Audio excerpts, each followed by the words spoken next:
Siapa yang tidak bersalah diselamatkan. Itu adil. Di agamamu berbeda.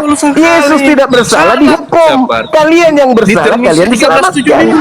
Siapa yang menggawili binatang kok tidak dapat hukuman, Bang? Siapa yang menghakimi menggauli binatang? Bible 19:28 gitu. Iya. Yesus mau diceritakan di situ. Hah?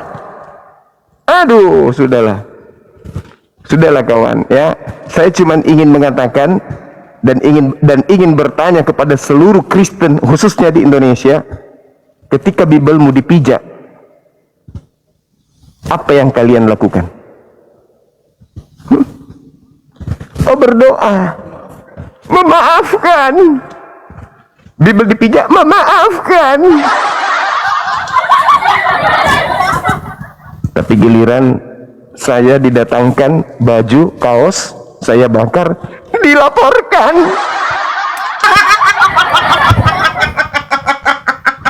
Bible dipijak, dimaafkan. Baju kaos didatangkan ke saya, diantar ke saya bakar karena saya tidak suka, dilaporkan. Padahal yang memberikan baju kaos itu udah bilang nanti kalau saya kasih terserah dia mau dia apain kan. Katanya gitu ada. Gugurnya kesaksian si Lina itu tahu apa, Bang? Apa itu, Dek? Waktu dia ditanya, jadi ibu ngapain ke sana? Mentok dia di situ, Bang. Itu. Sidak. Jadi ibu ngapain ke sana? Ibu diundang. Di situ gugur, Bang. Abang punya apa di situ gugur. Makanya nggak bisa lagi si Lina dipakai.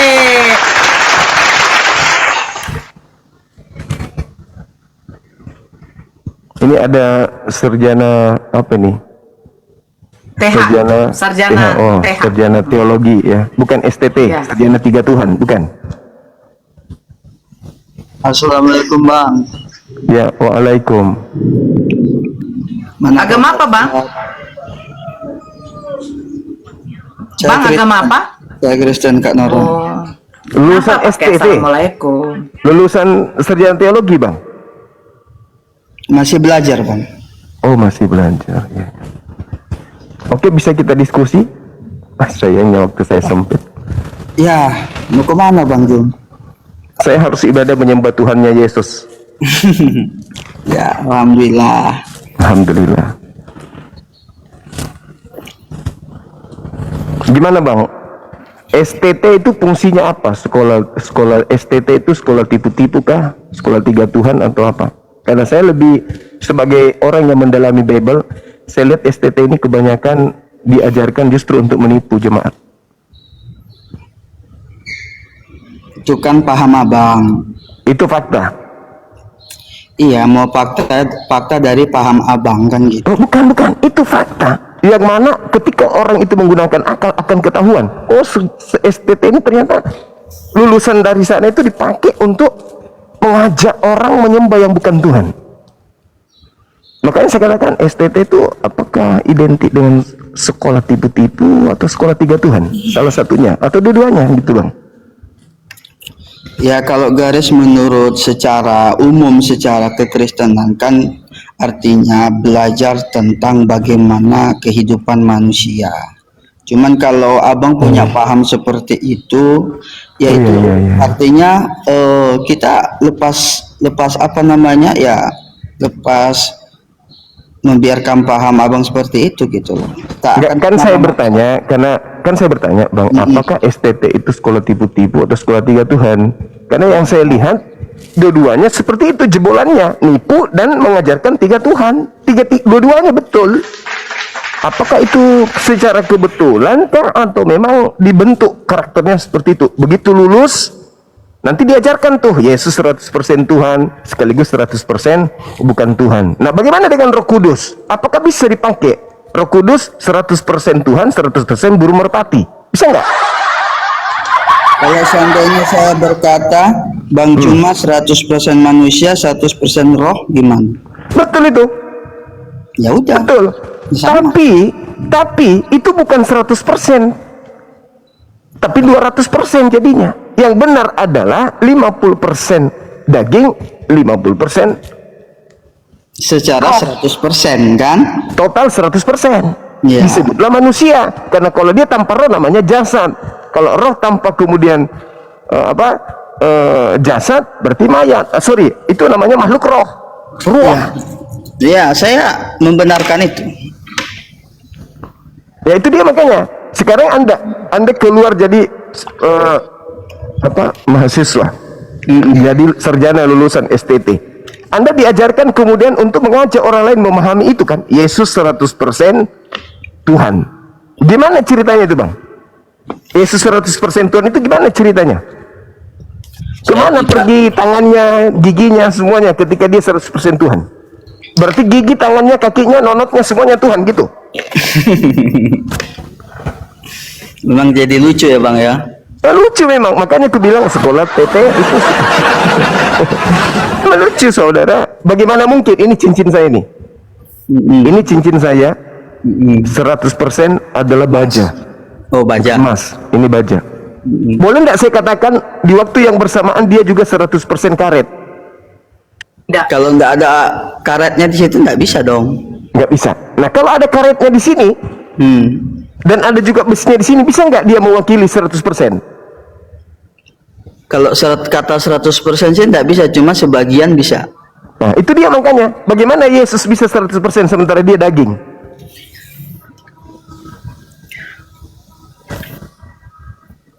Ya kalau saya mau bilang secara pemandangan kemanusiaannya, secara dia ada di bumi dikatakan dia adalah manusia. Jadi Ya cincin kan? ini, jadi cincin ini secara apa dia bisa disebut karet? Secara apa dia disebut besi? Ya saat dia dalam posisi besi dia disebut besi, di dalam posisi karet dia disebut karet. Nah ini posisinya sekarang ini begini nih. Ini begini nih. Ini sekarang ini besi.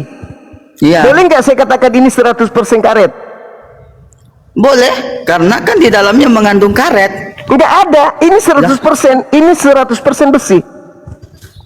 Kalau memang secara utuh itu besi, memang itu 100% besi Bang Juma. Dan 100% bukan karet. Ya bukan karet, karena tidak ada karet di dalamnya. Yesus juga begitu. Tapi kan masalahnya di dalam kekristenan itu kan, ketika dibicarakan tentang 100% dia adalah manusia yang dilihat oleh manusia, dan kenapa dikatakan dia 100% roh, rohnya Allah kan begitu kan? Gimana Pemahaman ceritanya? Kristen kan begitu, pemahaman Kristen kan begitu, kan saya Itulah menyampaikan. yang saya katakan STT tadi. Itu yang saya katakan. STT itu ini emas 100%, ini juga emas, ini juga karet 100%. Itulah STT. Lulusan dari sana nanti hasilnya gitu. Ya udahlah, kalau masalah itu, kalau abang bilang mau STT, sekolah tinggi tipu-tipu, sekolah apa ya, itu kan udah Bukan tipu-tipu sih paham sebenarnya, abang sekolah sendiri, tiga gitu Tuhan, loh. sekolah tiga Tuhan. Nah, Itu yang sekolah betul. tiga Tuhan, ya itu kan paham abang sendiri. Tapi murni dari yang namanya, kalau dia sudah bagian dalam kekristenan, pasti dia bilang sekolah yang dikatakan STT itu bukan sekolah yang seperti itu, kan gitu. Tapi hasilnya kita lihat, ya saya pun mengakui. Makanya saya bertanya, saya kan statusnya bertanya, bukan menuduh. Ya sudah saya bertanya. jawab abangku, kan gitu. Karena yang saya tahu, saudara, begitu keluar dari sana, kalian mengajarkan Yesus Tuhan, Kenapa sih Bang Ridho ribut kali suruh on cam? Roh Kudus Tuhan, kemudian apa lagi? Burung merpati Tuhan, Bapak juga Tuhan. Tiga-tiganya Tuhan, Bang. Ya, Ini enggak, berapa Bang. ini? Kalau dikatakan kategori burung merpati itu dikatakan Al-Bibel mengatakan itu lambang. Iya, sama Yesus juga lambang. Lambang anak itu manusia, lambang Roh Kudus itu merpati, lambang Bapak itu roh. Roh, Ya, roh. Ini berapa, Bang? dulu Bisa nggak disebut satu ini? kalau dijepit bisa satu Bang. Begini.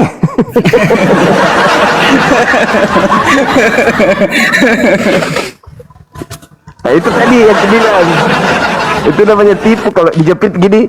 Ini berapa anak-anak? Satu Pak Guru. Tiga. Ya tapi gini Bang, kita nggak bisa pungkiri juga di dalam diri kita itu kan kita bisa juga bilang ada 3 bagian. Oh kita iya, Iya tapi kan? Tuhan bukan. Apakah kita Maha Esa? Dengar dulu, saya nggak ke Maha Esanya, maksudnya kan dalam Ya kategori kalau Maha Esa itu kan tidak berbilang.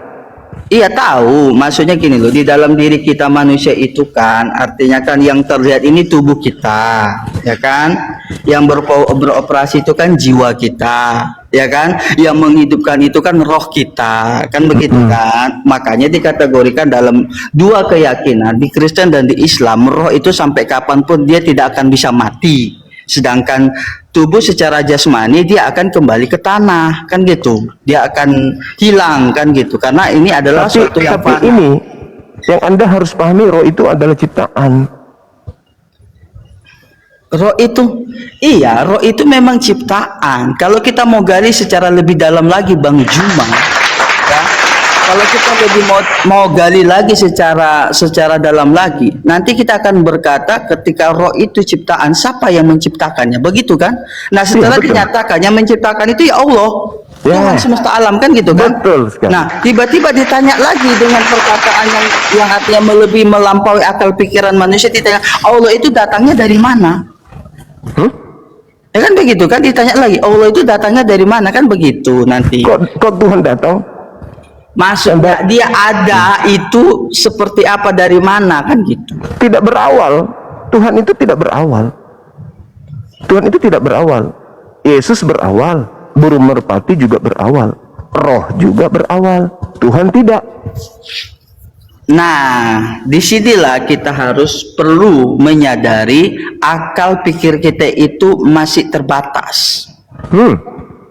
Sehingga kita membatas-batasi Tuhan gitu. Kita batas-batasi sesuai dengan Bukan akal kita. membatasin Tuhan, bukan membatasin Tuhan, Bang Juma. Yang artinya apa yang menjadi pemikiran kita secara manusia, itulah yang kita pikirkan. Jangan melampaui dari akal pikiran kita. Makanya ketika ada orang dia tidak dapat berpikir dengan jernih, dengan tenang, atau melampaui dari pikiran dia itu, dia akan menjadi gila, stres. Jadi kan ini akal, ini Tuhan. Supaya kita bisa kemudian memahami Tuhan, Tuhan harus downgrade, turun. Ini dalam kasus apa lagi? Loh, tadi katanya Tuhan tidak bisa diakal-akali. Tidak bisa Gini, diakali maksud saya akal gini loh, kita ini. Bang. Maksud Jadi saya dia begini. Tuhan harus downgrade menjadi bayi. Oh, Tuhan begitu imut-imut gitu. Oh, Tuhan lucu. Senyumnya Tuhan manis, punya lesung pipi, supaya akal kita masuk gitu. Gitu maksudnya. Tidak Ataukah seperti Tuhan ini itu, loh, Bang. Abang ataukah kan- Tuhan itu maha melihat, maha mendengar apa yang kita lakukan di bawah? Kita cukup mengimani Tuhan itu ada melihat. Tidak perlu kita lihat Tuhan, tapi Tuhan yang melihat kita. Atau memang Tuhan itu harus turun supaya kita lihat dong keretnya. Iya, iya, selamat pagi dunia. Aku sudah datang. Aku yang menciptakan kalian loh, gitu. Nanti lama-lama dibuat film itu lagi, nanti film kartun lagi nanti. Kan ada filmnya Yesus Tuhan. Anehnya filmnya, setiap Yesus Tuhan itu mau melakukan sesuatu selalu berdoa, Bapakku yang di surga. Kan jadi lawa-lawa. Iya, betul. Jadi gimana? Masih mau Secara lanjut pemahaman, kalau secara pemahaman kita sebagai manusia yang terbatas akal ini memang seperti itu. Jadi kita harus menggunakan pemahaman apa ini supaya kita tidak terbatas? Pemahaman yang mati akal supaya tidak terbatas. Bukan, kita memiliki pemahaman bahwasanya Tuhan yang ada itu ya memang tidak terbatas gitu loh. Tapi kenapa dibatasin? Loh, siapa yang batasi dia? Lah itu jadi manusia. Kalau Abang mau berbicara kenapa Yesus disebut Tuhan atau kenapa Tuhan menjadi manusia, itu pelajaran yang lain lagi, Bang. Kita kan berbicara yang lain ini. Kenapa cincin ini disebut karet? Itu pelajaran lain lagi, pelajaran gila. Ini, ayo teman-teman, kemarin kita sudah belajar ini adalah besi. Hari ini kita belajar ini adalah karet. Hah? Ya kalau nggak ada karetnya di dalam, gimana mau belajar ada karet di dalam? Nah itu dia. Itulah yang disebut kenapa Yesus disebut Tuhan, padahal itu bukan Tuhan. Gini loh, Abang bukan ya, Kalau dalam pribadi Yesus itu berbeda. Karena di dalam pribadi itu berdaulat yang namanya pribadi Allah di dalam itu, pribadi Tuhan di dalam itu, gitu loh. Yang membedakan dia tidak sama menjadi manusia, dan itu di Al-Quran pun diakui loh Bang. Apa di Al-Quran? Jadi akui bahwasanya dia adalah yang paling suci, yang paling kudus. Nggak ada. Ada, nakal. Nggak ada disebut yang paling suci, nggak ada. Al-Quran surah Maryam ayat 19 menciptakan, mengutus seorang manusia yang suci, bukan yang paling suci. Manusia suci di situ dikatakan dalam surah Maryam karena kenapa? Karena dia dituduh sebagai wanita yang hamil di luar nikah. Maka Yesus dikatakan, tidak, kamu bukan melahirkan anak haram, kamu melahirkan anak yang suci. Nah, Kata suci, kata kudus di situ kan kesuciannya kan, anak yang suci. Iya, karena dia bukan anak haram. Iya, oke, diakuin kan? Diakui dong. Makanya dia tidak diakuin, mati terkutuk karena dia orang suci. Makanya dia tidak terkutuk di tiang salib karena dia orang suci. Yang terkutuk di tiang salib itu adalah orang kotor. Abangku yang paling berhikmat, kan tadi abang sudah bilang diakui dia yang suci, ya Iya. kan? Iya. Ya kan, yang suci, ya, yang dimana dilahirkan itu bukan karena campur tangan dua pihak, laki-laki atau perempuan, kan gitu. Bukan karena dua campur, bukan. Karena gimana? dia bukan dari hasil zina. Saya bercampur dengan istriku halal, anakku bukan kotor, anakku itu bersih, suci. Oh, jadi menurut Walaupun saya Bang bercampur. Juma, ya, tenang. Menurut Bang Juma artinya gimana? Maryam dengan Yusuf, ya. Kalau di Al-Quran apa sih namanya? Ya, Yusuf. Nah, Yusuf. Maryam dengan Yusuf Di itu Al-Quran, memang- di Al-Quran nggak ada Maryam itu nggak ada tunangan kayak di tempatmu ada tunangannya. Itu sudah ternodai sebenarnya. Terus gimana? Yang dalam kategori Al-Quran versinya gimana? Tidak ada itu tunangan. Nah, Dia terus? wanita soleh, Wanita soleh. kemudian didatangkan kepadanya berkah dari Allah, Iya. hamil di luar nikah. Ya, Dia tidak ada kemudian hamil tanpa suami. tanpa Itu suami, di Islam. Ah. Jadi dia mengandung mengandung. dari roh yang suci. Iya. Nah, terus hubungannya Ya sudah. dengan Yusuf apa di Al-Quran? Nggak ada Yusuf-Yusufan di Al-Quran, nggak ada. Oh, enggak ada Yusuf-Yusufan di Al-Qurannya. Berarti berarti tunggal ya. Allah itu berkarya dalam tubuhnya, dalam rahimnya Maryam itu tunggal, berarti di sana ceritanya ya. Yes, tidak ada tunangan-tunangan di tempatmu aja yang tunangan dulu, habis itu Nah, hampir sekarang diceraikan. bagi saya mau bertanya, Bang. Di hukumnya bangsa Israel, ya kan? Nah, ketika diketahui ada seseorang tanpa suami, dia mengandung, apa yang terjadi? Dituduh zina. Dituduh zina kan? Nah, artinya kalau Maryam tanpa adanya pendamping sebagai suaminya, apakah dia dikatakan berzina dengan orang lain? Tuduhannya orang Yahudi itu. Iya, Makanya di dalam Al-Quran itu disebutkan Nabi Isa alaihissalam masa bayi membela ibunya ketika dituduh sama orang Yahudi.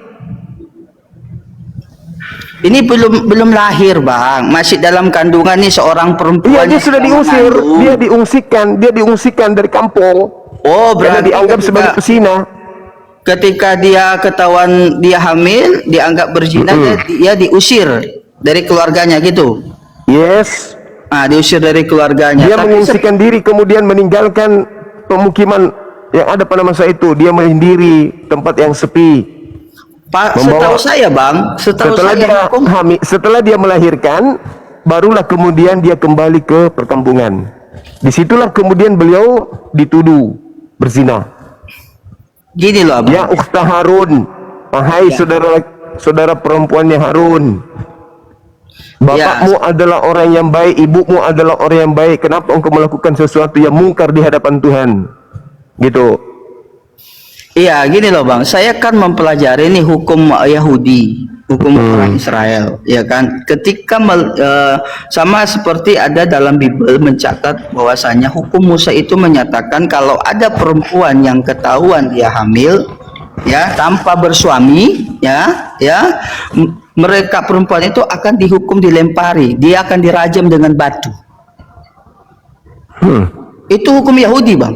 Iya, terus masalahnya di mana? Nah, masalahnya kenapa abang bilang ketika si Maryam tadi ketahuan dia sedang mengandung, dia diusir dan diungsikan ke tempat lain? Bukan, setelah dia tahu dirinya hamil, dia meninggalkan perkampungan. Oh, berarti setelah dia melahirkan, barulah kembali ke masyarakat. Oh Di ya, sana saya kemudian dia dikatakan berzina. Lalu anaknya berbicara, "Inni Abdullah ataniyal kitab wa ja'alani nabiyan." Oke, saya ikutin aja pola pikir pemanah abang ya. Oke, dia berarti tanpa diketahui orang lain begitu dia hamil, tapi dirinya sendiri yang mendapat itu, dan setelah itu dia mengungsikan diri, begitu kan? Betul sekali. Jadi dia mengungsikan dirinya. Oh, Setelah berarti hamil, setelah melahirkan baru dia nongol. Izin bang, Baginya di tengah-tengah Yahudi. izin bang, Gitu. sisa waktu 5 menit. Iya. Sewaktu 5 menit ya. Iya. Nah, oke ya Bang, kita ikutin alur abangnya. Jadi setelah dia menerima hal itu, dia menyadari dia harus mengungsikan diri kan gitu, tanpa tersiar kemana-mana bahwasanya dia hamil kan gitu kan. Nah, setelah dia melahirkan, abang bilang tadi dia itu kembali ke kampungnya, ke daerahnya dengan membawa anak. Yes.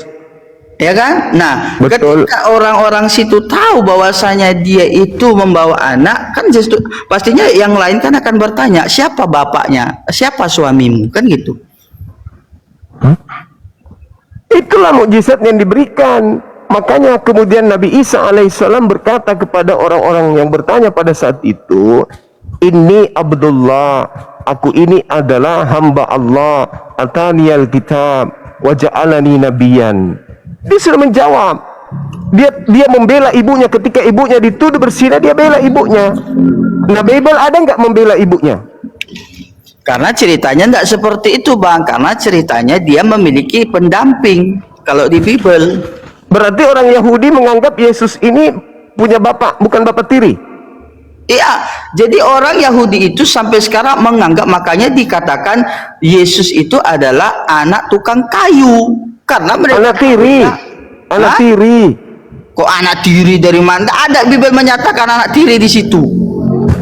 Coba kamu baca Matius 1 nomor 18 mulai.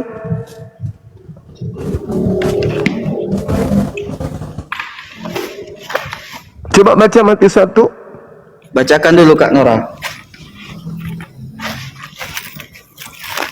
Kita baca Matius 1 nomor 18. Ya, terus seterusnya. Maksudnya biar cepat gitu loh. Saya buka tas saya dulu nih. Kalau udah dapat bacain, kan bisa minta tolong toh. Anak tiri mbahmu. Berarti kamu ingin mengatakan bahwa Yusuf itu anak Oke, kandung. saya baca ya, Bang. Iya, Matius berapa tadi? Dari 18 ya. siap. Kelahiran Yesus Kristus adalah seperti berikut. Pada waktu Maria, ibunya bertunangan dengan Yusuf, ternyata ia mengandung dari Roh Kudus. Sebelum mereka hidup sebagai suami istri. Karena Yusuf suaminya seorang yang tulus hati dan tidak mau mencemarkan nama istrinya di muka umum, ia bermaksud menceraikannya dengan diam-diam. Lanjut terus, jangan hahu-hahu kan. Hahu. Tapi habis pengumuman.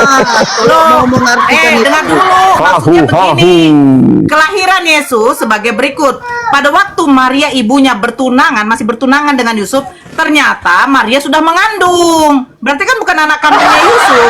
Itu maksudnya. Berarti orang Yahudi tahu. Abangku, ini ceritanya di dalam hubungan antara si Maria dan si Yusuf, abangku. Iya, tapi kan masyarakat tahu kalau kemudian ingat Matius itu dituliskan atas kesaksian orang.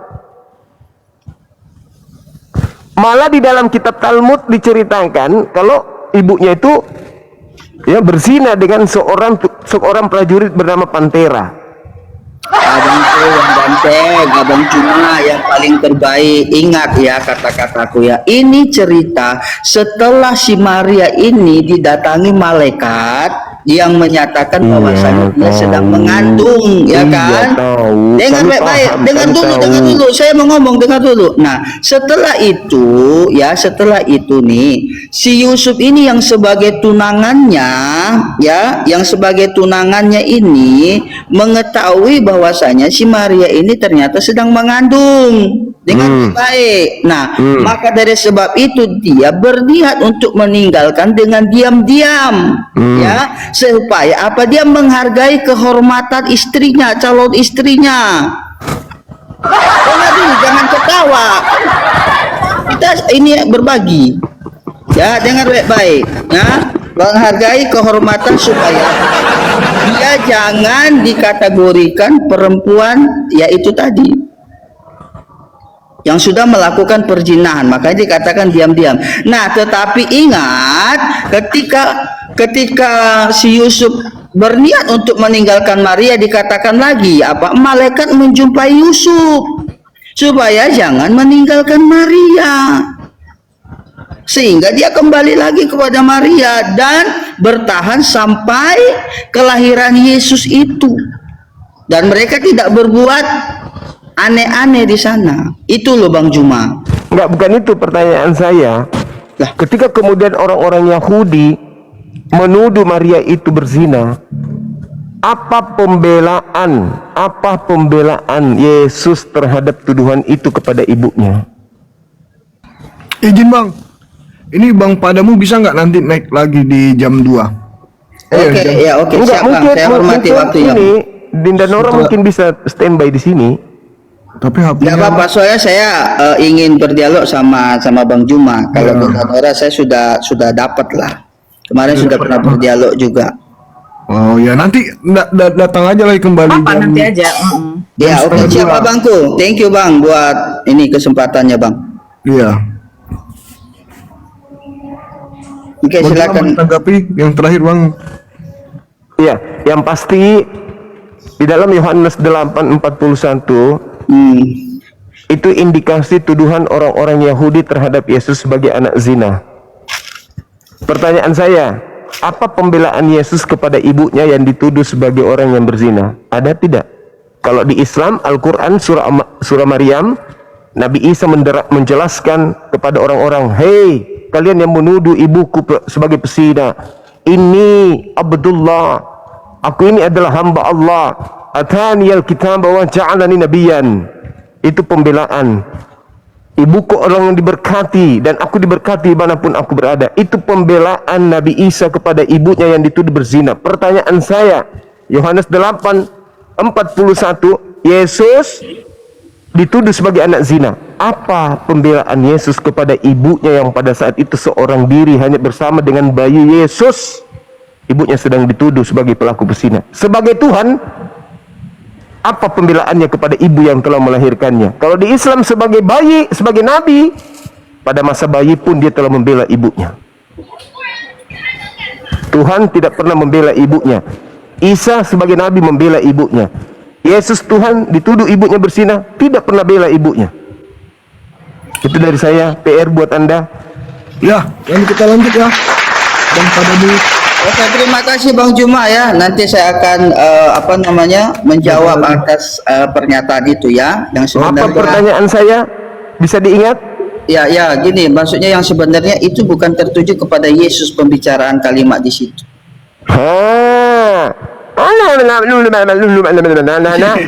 Itulah fungsinya STT saya katakan tadi. Dia dientaskan untuk keluar agar bisa berjemaat. Itu di situ jelas Yohanes 8, Yesus dituduh sebagai anak zina. Apa pembelaan Yesus terhadap ibunya pada saat ibunya seorang diri hanya bersama dengan bayi dalam pangkuannya? Apa pembelaannya Yesus? Kalau di Al-Quran, ketika Nabi Isa masih bayi, ibunya dituduh, si bayi ngomong, ini Abdullah atani al-kitab wa ja'alani nabiyan. Seorang nabi masih bayi aja sudah bela ibunya. Seorang Tuhannya Kristen dituduh ibunya yang melahirkan berzina. Apa reaksi bayi? Mamam, nenek. Saya kira begitu. Malukan kita bang. Ya? Iya, tapi aku penasaran sama ini, Rungkat ada kita. bocil. Halo Vira. Halo, gini deh Bang Zuma. Bang Zuma tuh punya kerjaan nggak sih sebenarnya? Setiap hari tuh sibuk banget. Oke, lu tanya, saya seorang direktur di A2M, direktur utama nih, PH sebuah film besar di Makassar.